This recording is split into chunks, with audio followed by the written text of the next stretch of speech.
কই গো, এবার পাখিটা খাঁচায় ভরো।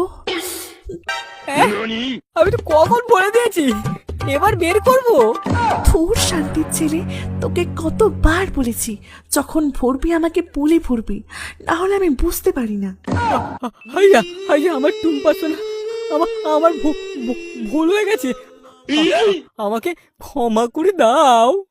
বেরোবার যা, আমার জন্য একটা শশা নিয়ে আয়।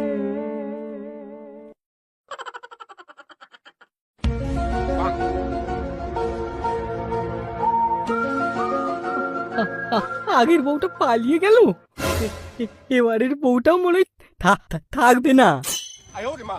ডাক্তারটা এবার দেখিয়েই আছি। আরে সোনুদা, কোথায় যাচ্ছ? আরে ভাই বলিস না, তোর বৌদির খুব ক্ষমতা, তাই ডাক্তারের কাছে যাচ্ছি।